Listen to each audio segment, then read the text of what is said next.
في هذا الجزء سوف نتعرف على بعض المصطلحات الهامة والخاصة باستخدام الشبكة الهاتفية في عالم الحاسب الآلي.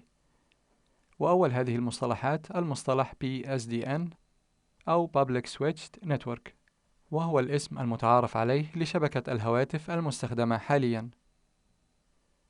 المصطلح ISDN وهو اختصار للكلمات Integrated Switched Digital Network، وقد ظهر ال ISDN في عام 1984، ويسمح هذا النوع بمعدلات أسرع في نقل البيانات عن البيانات التي يتم نقلها باستخدام أجهزة المودم العادية. فباستخدام ISDN يمكننا نقل 64 أو 128 كيلو بت من البيانات في الثانية الواحدة. الأقمار الصناعية Satellites، ويتيح لنا الاتصال عبر الأقمار الصناعية من إجراء المكالمات التليفونية والوصول إلى الإنترنت من أي مكان في العالم.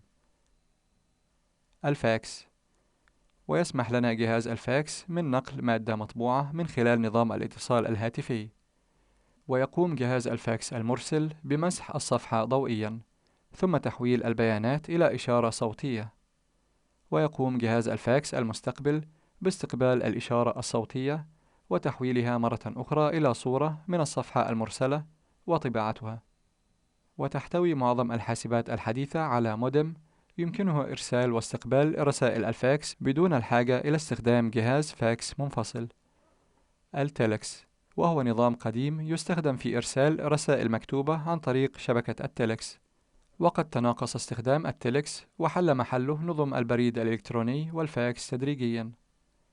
المودم، وهو اختصار للكلمات Modulate Demodulate، ويقوم المودم بإرسال بيانات من الحاسب الذي نعمل عليه عبر خط الهاتف.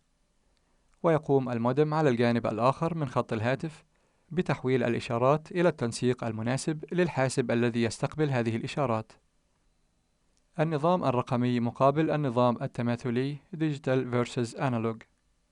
في النظام الرقمي يتم استخدام الرقمين 0 و1 في تمثيل ونقل البيانات مثل الساعة الرقمية.